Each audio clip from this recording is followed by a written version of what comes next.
Welcome to the Oracle Laura show. I am Oracle Laura, and today I have a most special guest on my show, and he is an artist who works for Marvel Comics. So this is going to be a wonderful show. We're going to talk all about comics of superheroes, and his name is Tom Rasch. So welcome, Tom Rasch. Hey, everybody. Thanks for having me, Laura. You're very welcome. So why don't you tell the fans and everyone who's watching which comics you've done with Marvel, which ones are the biggest, and then go from there. Just tell me all about what you're doing. Well, I only have one claim to fame when it comes to Marvel, was Punisher 2099. Punisher. I know that Yeah, one. the Punisher. So, and I equate getting the call from Marvel because that was actually the first company that hired me. So it was a pretty big deal. And I say it's almost like an actor getting the call from their agent that they just got a gig on a well-known TV show or movie. That's the excitement level for somebody like me. And then I've also worked for some years too, doing concept art for video games and film projects. So Marvel was kind of like one of my foundations for goals. But as time has moved on, I've also learned to kind of focus on one of my primary foundations since childhood, which is also getting my own comic characters, my own kind of Marvel universe, if you will, off the ground as comics and TV and movie projects. Right. So tell us all about your comic. The main comic that I've been kind of having on the public eye is called Black Alpha. It was published in USA Today. I had merchandise from it featured on numerous episodes of The Big Bang Theory when that was on TV. Hey. And we're currently doing a Kickstarter that we just launched, and we're getting ready to release the first issue to the backers and then to the general public. I'd say within the next maybe month or so. And then in the past, Black Alpha's also been optioned 3 times for TV and movie and cartoon development. Real quick, by the way, for people that don't want option, that's usually when a studio comes in, finds your intellectual property appealing, and then they sign a contract with you, a development agreement for a certain number of months if they want to take the time to try and find the right investors and strategic partners to get it off the ground. So that's great. Okay, so the Punisher, how did that go? What would you like to say about that? Well, the funny thing is that a lot of people who grew up wanting to draw comics probably a lot of times decide they're like, well, it would be a dream to draw the X-Men or Spider-Man or Batman or whatever. But for me, I was open to anything. And so it was actually an editor from Marvel who was working on the Punisher who called me. And the funny thing was I had gone to San Diego Comic-Con. I've done that for years. And that's how they got my contact info. And then the roommate that I had at the time decided to play a cruel prank on me and say that he was an editor from a comic book company. It turned out not to be true. So I told him I was gonna choke him, jokingly. And then it turned out when I actually got the call, I said, John, did you leave this message? And he goes, no, seriously, I didn't this time. So I kind of was nervously calling Marvel back. And the editor said, I would very much like to talk to you about having you work for me and for Marvel. And the book he was doing was The Punisher 2099. So. Oh, that's awesome story. I love that. Yeah, it was very, and I was living kind of 2 lives at the time too. It was a very weird dichotomy because I was also traveling on the road in a band with my family. So I would do comic books during the day after we got done with gigs in the bar at the night. We'd probably get done around 2 or 3 in the morning, and I'd have to go back to my room and draw comic books until about 1 o'clock in the afternoon. So it was kind of like I was living this rock star lifestyle mixed in with super nerd. Kind of a dual identity. That kind of explains me too. Yeah, there you go. Yeah, perfect. I know if you can tell, I'm a bit of a nerd. Oh yeah. Like I said, you got your background and your accoutrement all ready and to go, which I think is very sweet of you to sort of kind of to enhance like your appearance and your background with the theme of this particular episode. That's pretty awesome. Well, everyone who knows me, I mean, a lot of people watching the show might not know me yet, but those who do know me know that I have superpowers.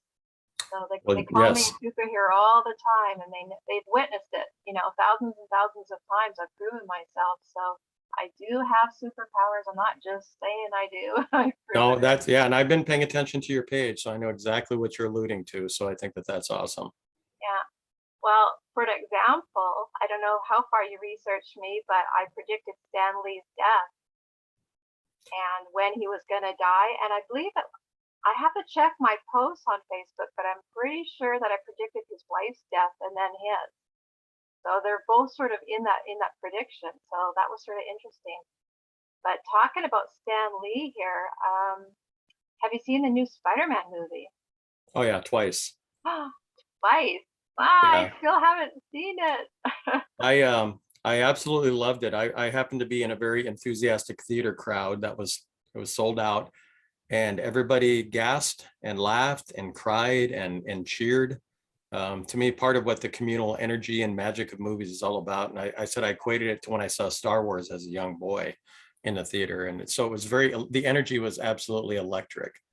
And it was Wow. just it was, and I think right now with all the times that we live in, I think people were ready for something once again to kind of give them hope, but to sort of the hero's journey of all the different peaks and valleys that we go through emotionally. And I think the audience was really ready and invested that. Plus, what's cool for me is that I'm the oldest of 10 children, and I have tons of nieces and nephews. I have my own little daughter, but I have tons of nieces and nephews. And so I got to go with my nephew, who's a teenager, to go see Spider-Man. And we both just nerded out about all the story elements. And my sister was getting the biggest kick out of that. So I'm like the cool uncle because I know all those references about comic books and science fiction, et cetera, that all my younger nieces and nephews do. So we all speak the same language. I know when I was growing up, I think the first one I heard of was Supergirl. I hadn't even heard about Wonder Woman yet or any of the others. So I think Mhm, Supergirl was the first. I related more to her. I liked the fact that she could fly and all that. And then I heard of Catwoman next, and I thought, well, she's tough. She's mhm, real kick ass. She's real tough as nails. So I sort of liked her. But she was sort of a badass too, right? She was sort of doing good, but at the same time she was bad. And so it wasn't until later that I actually heard about Wonder Woman. We didn't watch TV very much, but a friend of mine, he was a comic book artist, and he was a teenager at the time, and he blew me away. He was just so amazing. His artwork was so great, and that's what actually started me doing art. I'm a sketch artist myself. I do fine detail sketch work, and he got me started on it. yeah, I mean, there's kind of a collective hive mind, I think, with a lot of us creative spirits.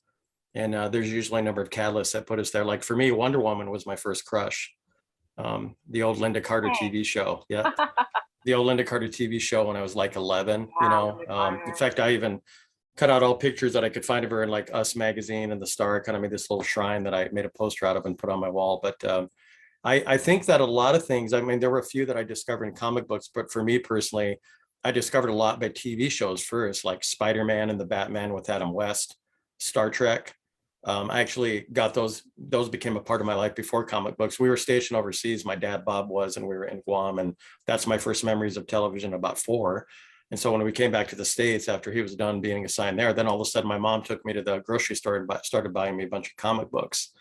And so I was introduced to like Superman and Wonder Woman in the comic books. But then, back in the 70s, it's been said numerous times, we live in this golden age where there's all these movies and TV shows based upon comics and superheroes. But back then, there were quite few and far between. So anything that came on television for me was quite special, including the Incredible Hulk with Lou Ferrigno. But even Wonder Woman, was an amazing, like, oh, I get to see this in live action and stuff like that. So it made a huge impression on me. There's whenever I talk about Wonder Woman, this always comes to my mind, so it's really hard. I love Wonder Woman, and I love dressing up as Wonder Woman for Halloween and stuff. My fans love it, but as a psychic, those who know me know that I'm a psychic medium. I I predict a lot of celebrities' death Mhm. and anything that's going to be really big headline news, and even if it's like a worldly event, I usually predict those. I think it's kind of like a time traveler in me. I seem to know the news before it hits the news or something.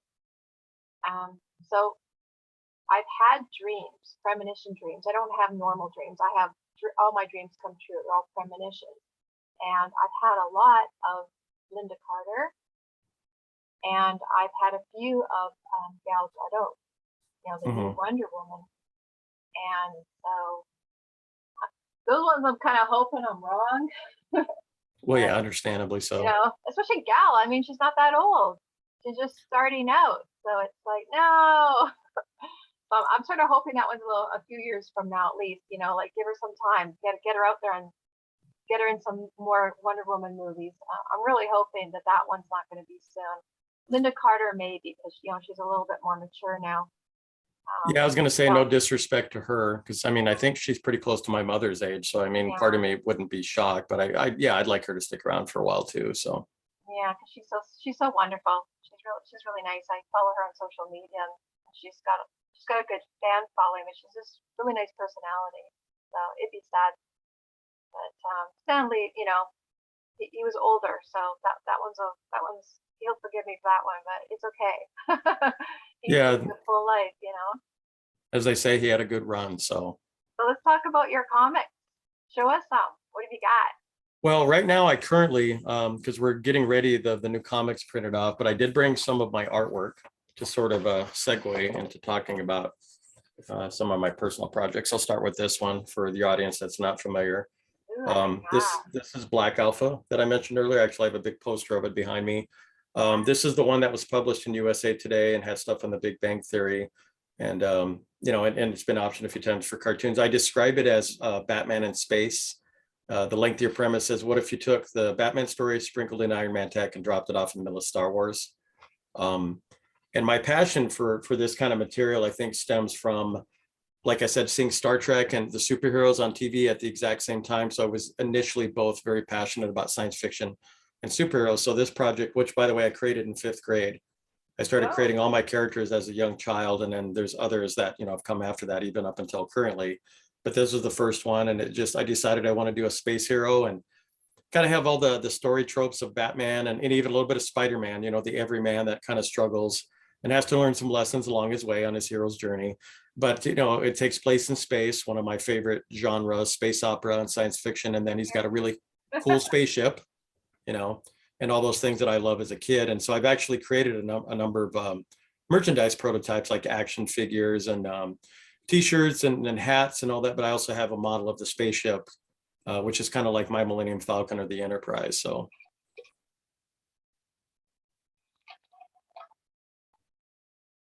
so action figures. You mean like these? yes, exactly like those. In fact, I have some in a very similar style of my characters, which I share a lot on my Facebook page. So if people are ever interested, they can check them out. Nice. Um, so with this one, I will say, there's still always talks behind the scene with the Hollywood types. I've been dealing with Hollywood now for about close to a decade, and some things move very slowly. And even when things look like they're gonna happen, a lot of things can fall apart. So Yeah. I haven't given up hope on this. But so like I said, that's my first character, 11 years old.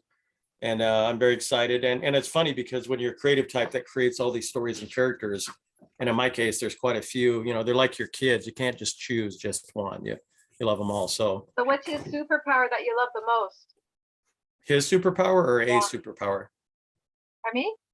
I'm sorry, like a superpower in general, or the one for my character? For that character. He's got what is called a cell suit. So it's an augmenting suit. And so there's a little bit of like spirituality and energy. Like these suits are like the pilot of the suit, as I call it. They have to really hone both their mind, body, and spirit to get these suits to function properly. And so it's kind of like he can run faster, he can jump, 50 feet in the air, he's stronger. And he's got a HUD displays, kind of a biotech. So some of that stuff is kind of like Iron Man, where he can see like thermal optic visions and X-ray, et cetera.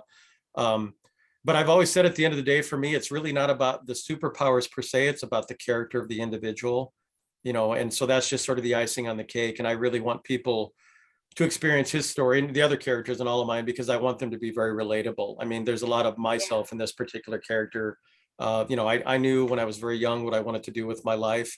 And there's been a lot of trials and tribulations along the way. And you sometimes have to adjust your goals to sort of go with the current of that energy. And so that's what, he's a reflection of me in that sense. So, but I mean, he's got some cool gadgets. I tend to be a fan of the gadgeteer superhero, which would Like be like Batman. Batman and Iron Man, the ones that underneath it all are still just men, but they sort of will themselves to greatness. Tony, of course, has the might of his Iron Man armor, and Batman has his wealth and his gadgets, but it really does boil down to the individual sort of kind of having the tenacity to go the distance and be a better person and use these gifts, I guess, in a way to sort of just help people. And they have to learn kind of along the way. So So what about your other one? You said you have another one there? yeah, this one here is called The Adventures of Salem Tusk, and it's a little more of a steampunky. It takes place in the Victorian era, and it's a character I created when I was 16, and I kind of wanted to do an African American Indiana Jones. more high adventure, like a lot of adventures with supernatural energy, temples, traps, all that kind of stuff. And this one is actually going to be made into a movie. It starts filming in the fall of 2022. And Wow. yeah, and we've been trying to get this one off the ground for about 3 years, and we just got a distribution deal recently and getting the cast together. And I work with the star of it, and I guess the producers become a good friend, Bishop Stevens. He used to be a WWE, WCW wrestler, and and he's worked on shows like The Walking Dead and Chicago PD, but he's really taken a liking to this character. And it's a little different for him. It's a little more of a positive, because he's such a big guy. He ends up playing probably the heavy, in a lot of TV shows when he's cast as somebody's bodyguard or a bad guy, but whereas this guy's a very positive hero. So he's been very passionate about it, and kind of excited to see where this one goes. And I actually created this character as a junior in high school. So that's also very exciting for me all these decades later now to see these characters coming to life in different Yeah, forms, So yeah, anyway, that's Salem Tusk. that's great. So, you work with Marvel, and you said you've done those comics. You created them, so long ago. But this is great for you. I mean, like you said, it took time, but you didn't give up. And when the timing is right, it's just gonna blossom. It's Well, gonna go everywhere now. From comics to movies and maybe video games and, like you said, action figures, and it's just I tell people a lot of times, I think when you're a creative spirit and you sort of create what you love, I think that purity comes through in the energy of what you're doing as opposed to art by committee. And I'm one of those people. I create what I love. I create what I grew up with. And so as a fan, I've loved all the action figures and the models and the t-shirts and the merchandise. And so I've had the strategy of taking my own intellectual properties and applying them to be enticing to investors and say, this just isn't a one-off, you want to build a franchise. And that's where your return on investment comes from, is to always think of not just the one thing, whether it's the cartoon or the comic or what have you. The fan base really will support it when they can have all these other areas, these ancillary materials to kind of really dive into and have that also be a part, stuff you can bring home physically. I've been that way since I was a young boy. All the tangible things that you can have in your world and in your bedroom and stuff kind of really makes it feel like those characters are right there. absolutely. I love this. This is really good. So, what else do you have that's on the go? That's a new project that you want to get out there, like those two that you have that are going to hit the movies now. What other ones do you have? Which ones would you like? Which ones would you really like to get out there? Well, I have 7 characters on my Facebook page, including the 2 I just mentioned to you. They're always out in the public eye. And I've mentioned through my dealings with Hollywood, all 7 of them have had interest from producers. Nothing has taken off yet. So I have a female sci-fi lead character that I created about only a decade ago. And there's interest in her, and I'm talking to producers right now. But, once again, that could take time. So that one, we'll see where it goes. But I have another character who I created also as a junior in high school called Damian Moon, Warlock for Hire. And it's basically, what if you combined James Bond with Doctor Strange? He's supposed to be the last descendant of Merlin, and the tone of it, I'd like to see that one, honestly, is like a Netflix series. I don't know if anyone's ever watched the show Lucifer. It's a pretty fun show. I mean, I think some people have been turned off by the name, but the character is actually a hero in the story, and he's sort of got this snide sense of humor and kind of that British dry wit.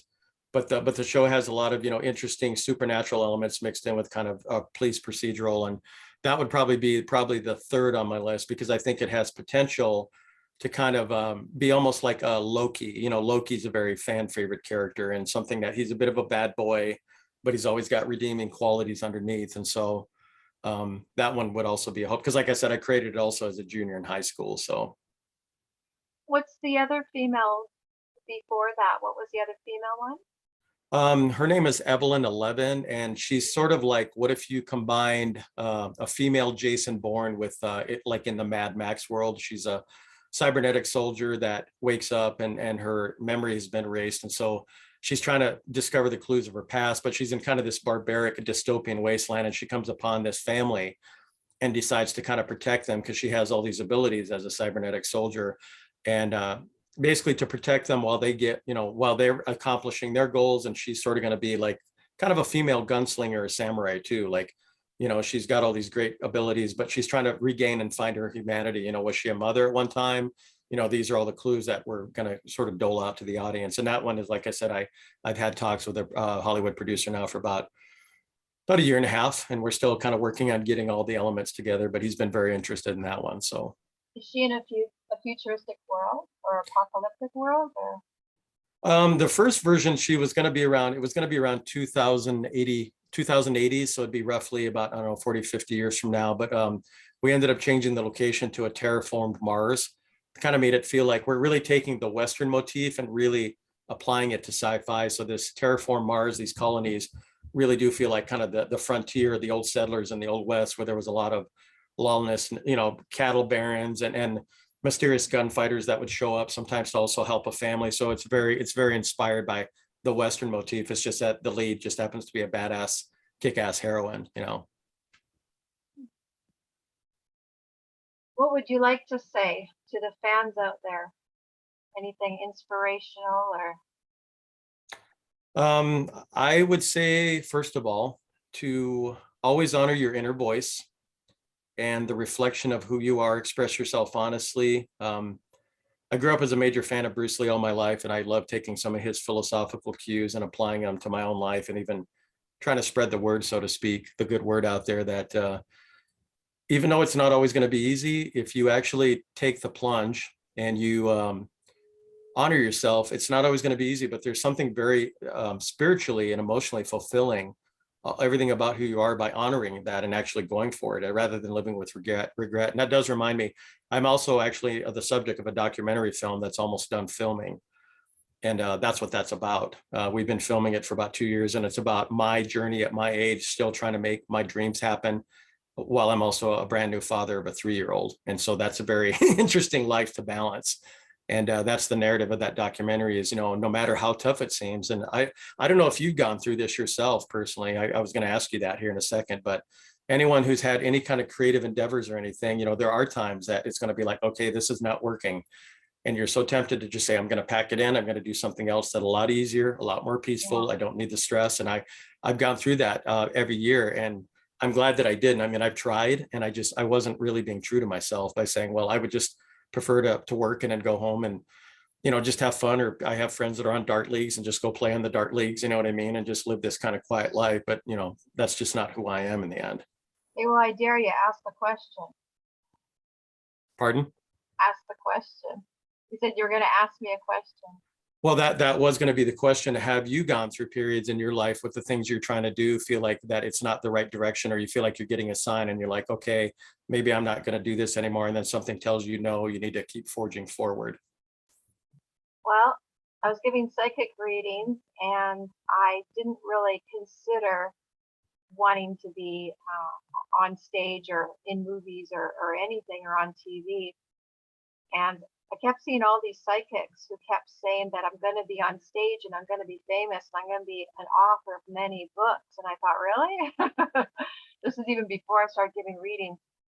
And so I started giving readings, but I wasn't really considering I need to get on stage. I just said, I thought to myself, okay, well, that's probably going to just happen. Like they said, eventually I'm going to end up there, and I don't know how, but I guess I'll start with just giving readings. So I was doing that.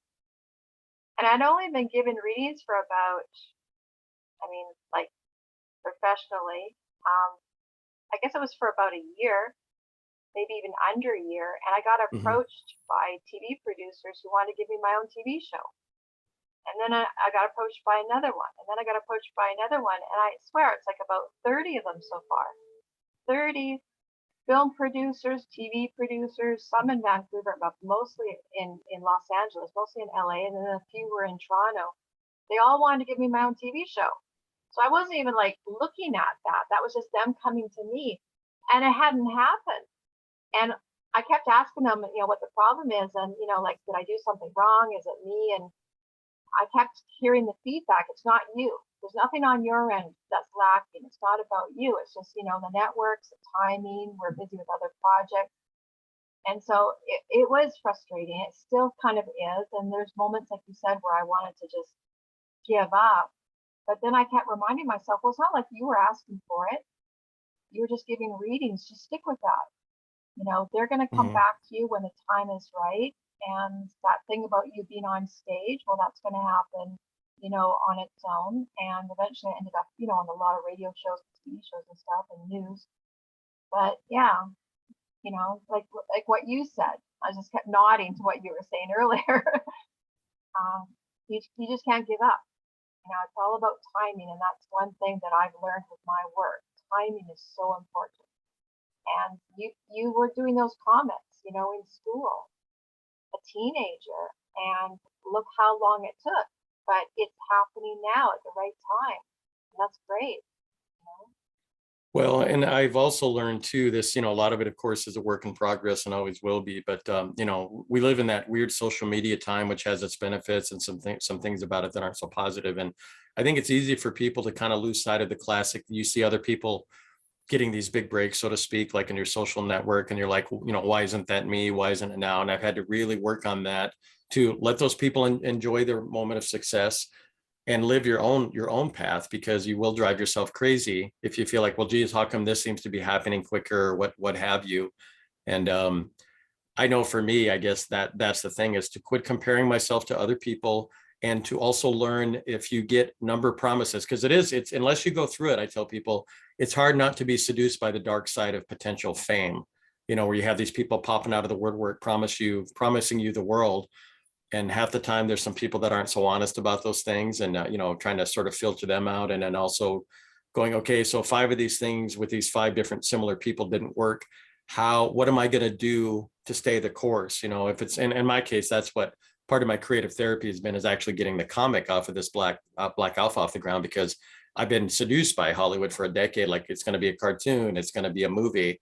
And I'm just like, I still owe it, because I've had a very devoted fan base following me around, and they didn't bail on me. And so I partnered up with these guys from WTF Comics, and they've been a great help getting this project to come to life, so that at least I'll be able to, in comic book form, um, be able to get it out to an audience that's been wanting to read the comic or find out more about the story, and honor them and respect them, because I think for a while, and I don't mean any disrespect, but I sort of got caught up in the glamour of a cartoon or TV show, as opposed to just the powerful medium that comics still is for telling stories and getting them out there to people. So, I mean, that's what I grew up with. So I'm like, I had to go back and kind of re-honor what that means. Good message. Very good. So what I'd like to do now is I'm going to go over my collection. Okay, cool. And maybe you can talk about yours, or I don't know if you've got them in there in front of you, but maybe you can talk about your the things that you may have. I don't know if you're a big collector, or if you. Oh yeah. Yeah. Lifelong. Yes. I know my daughter is. She's got like a lot of figurines, especially of Harlequin. She loves Harlequin a lot. But I sort of got my T-shirts here, my Batman and my Superman. Obviously my lots of cups. Oh, awesome. I Yeah. seem to be Wonder really Woman, girl drawn more power. to the Wonder Woman, even though she wasn't the first one that I found out about, when I was growing up. That's the one that's sort of sticking with me now.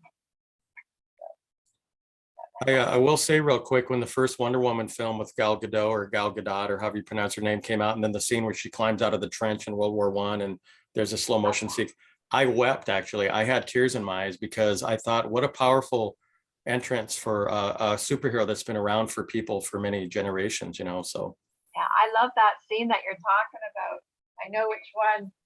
They actually did a really good job on that. yeah, it was amazing, I thought. I really, really, really, really like that scene. And of course, all the guys are behind her. She's like, "No, let's go." Yeah. That's me. That's me. I'm like, who cares if we all die? There's more of us and less of them. Let's just do this. And if a few of us die, well, so what? Get out here. That's me. I wouldn't be hovering in the back, trying to stay safe. Not my thermos. Can't remember if I bought this one myself or if this was a gift. Some of these are gifts. People find out that I like Wonder Woman. This one, I think I bought. This is a good one for the chick. Oh yeah, that's awesome. Yeah, Wonder Woman purse.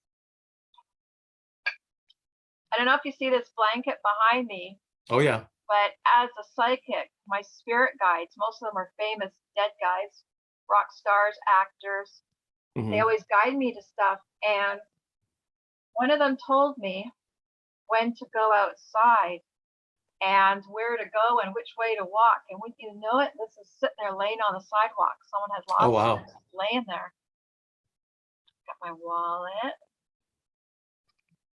So some of these I was guided to, and some of them I bought. Some of them I just found. Showed you these earlier, but I've got The Spider-Man toothbrush. here. Spider-Man toothbrush.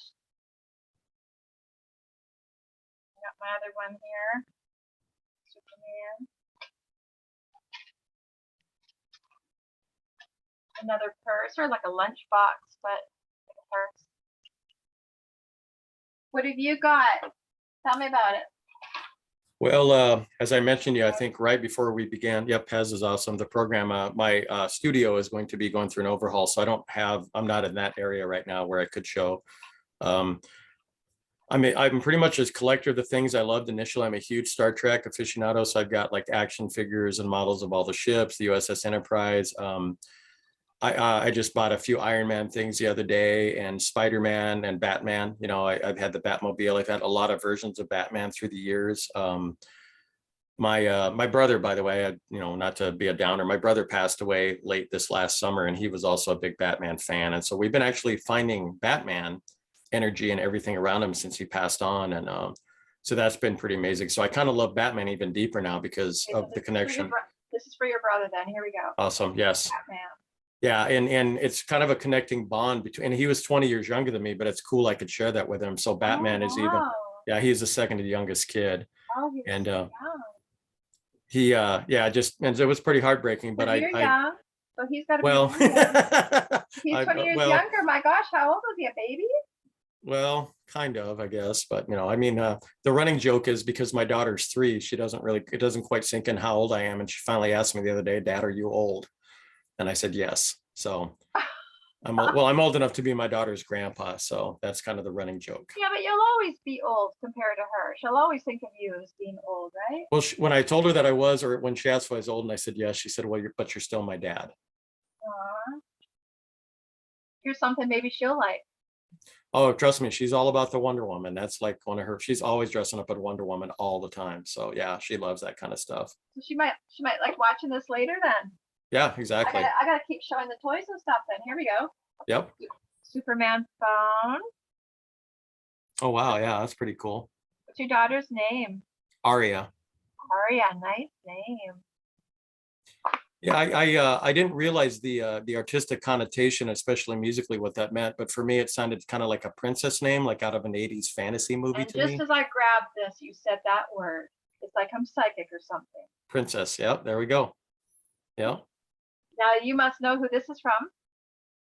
That's She-Ra, isn't it? That's right. Yep. She-Ra and He-Man. I love that. I remember seeing that when I was a kid. And it was interesting because she gets her power from Isis, and I'm born on Isis's birthday, September the 8th. Another one of my favorite shows, by the way, when I was a child, Isis, on Saturday mornings. Yeah? Yep. You know what else about my birthday is going to be really cool? What's that? You kept mentioning Star Trek. Guess who was born on the day Star Trek premiered on TV? You. Yeah. That's pretty awesome. I go where no man has gone before. There you go. That's serious. Like, well, that's why then we're both youngish. So here's some candy. Does she like candy? Oh yeah. Yeah, she loves it all. Well, and her mom's a big nerd too, Trish. And so we've really indoctrinated our daughter into that since the moment she was brought home from the hospital. So, and it's been really cool to be kind of a nice, fun legacy to pass on to her, And I don't know, like I tell some people, like, with my age and when I was younger, it's really interesting to see how mainstream all of this stuff has become when that was not the case at one time. And so it's been really cool to see it blow up with just like everybody, where they appreciate the awesomeness of superheroes and comics and all that. So, well, what I like about it now is that, when we're growing up, there was only a few, but now there's that many more new ones. Like your characters are going to get out there. So it's like we've got this, the Justice League, right? You've got all these different new characters. I love it. Well, I will say one thing that made me choke up is my daughter, since she's still young, it hasn't quite sunk in that dad has created his own characters, and she'll see pictures of my characters and then she points and says superheroes. And then she pointed to that Evelyn 11, the one I told you about, the sci-fi kind of female Jason Bourne. And she's like, I want to be her. I want to be her for Halloween. So it's hard not to get choked up about her wanting to be a character that I've created, not realizing that Dad created Great. the character. Yeah. That's oh wow, that is special. I love that. You're gonna have to get busy with the products then, so she can have a Halloween costume. I know, right? This one's for the guys. I've got my Wonder Woman bikinis, Yeah. which I've posted on my Facebook. Got a couple different kinds. And some people actually prefer these instead. These are the bottoms. My That's what's amazing about superhero iconography. It can go with anything. Instantly recognizable. So yeah, where's my bottoms, my tops? So you said you like Batman, right? oh yeah, well actually, and I forgot to mention this by proxy now because of my appearance. When my daughter would see Jason Momoa, I've always liked Aquaman somewhat, but it wasn't until the movie with him came out that it kind of changed the public's perception of him. So my daughter loves Aquaman because she used to say Dada. Now she knows we're two different people, but I've dressed up every Halloween just because it's fun for her to see that, and so I appreciate the Aquaman character since Jason Momoa has played him. It normally probably wouldn't have been on my radar quite as much. My daughter met him, Jason. She has a crush. She says it's her other husband. Was he nice? Did you like him? She did. Yeah, she's got a picture with him. I think she was dressed up as Poison Ivy when she met with him. But she does a Comic Con. She does the cosplay, and yeah, she went out of her way to make sure that she met him.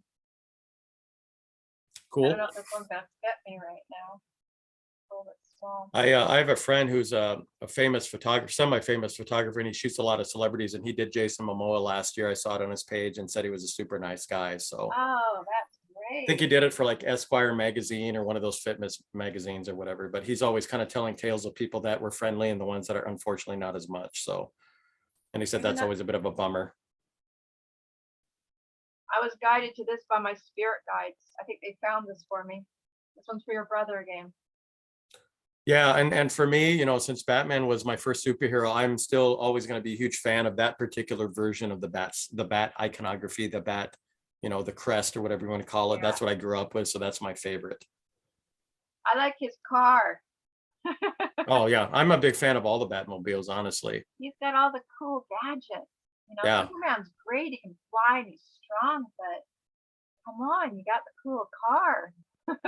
Well, I was all about it. The car, the gadgets, the Batarang, even his cape, the scallop. There's a little bit of that darkness to Batman. He's got a bit of a Dracula thing going on. So I think I must have dug that too. I like the saying on this one. So I haven't even used it because I like it too much. My daughter would bug me about that. But I like the saying on this one. Aphrodite, as wise as Athena. Yep. Yeah, and to me, obviously, Wonder Woman is on the same par as the other big two, Batman and Superman.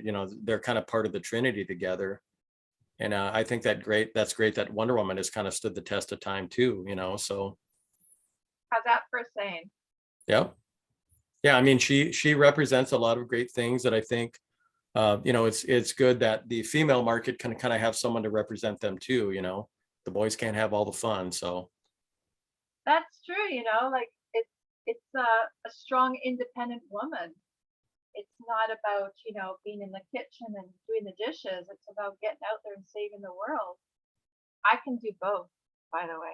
There you go. I'm a good cook. Awesome. And I love food. So I wouldn't be complaining if someone said, I want you in the kitchen. I'd be like, well, get out. I'm trying to cook in here.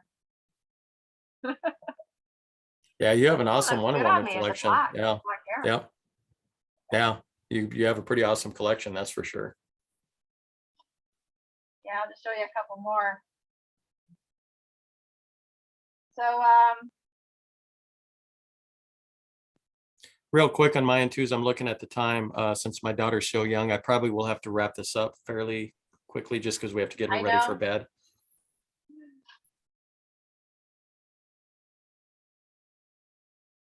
Oh, I saved this one to last. This is one I want to show you. Captain America. Yeah. I forgot, by the way, I forgot to mention him too. He's always been one of my favorite superheroes. It's just almost like there's so many now to choose from, you know? Well, I'm glad I pulled him out last then. Yeah, for me, Captain America was right up there with Batman and Superman and Iron Man and Spider-Man were probably my top five as far as the male heroes go when I was a kid. So, Well, I and want to thank you for taking this time out of your busy schedule to be on my show, The Oracle Laura Show. We are talking to Tom Rasch, and he is a comic book artist, and now his comics and his characters are going to the movies, and this is going to be great. So check him out. Tom, where can everyone find you? I promote heavily on Facebook, probably more than anywhere. I mean, I do have an Instagram account and Black Alpha Twitter, but I mainly tell people go to Facebook, look under Tom Rasch, TomRasch last name, and you'll be able to spot me right away. It's a picture of me with my daughter. We did a father-daughter dance. That's my profile pic, and then my cover photo is me with all my characters, and it says Marvel artist and content creator. So. Great. Thank you so much. And my fans know where to find me. My name is Oracle Laura. You can just Google me. Google has millions and millions of hits on me, so you can just Google my name and you'll find me. But you can also find me on Twitter and Facebook and YouTube. And what would you like to say, Tom? Well, I was just going to say I very much appreciate you having me on the show, by the way. So thanks for inviting me. Oh, you're so welcome. You've been great. I hope it was fun. Oh, a blast. Thank you very much.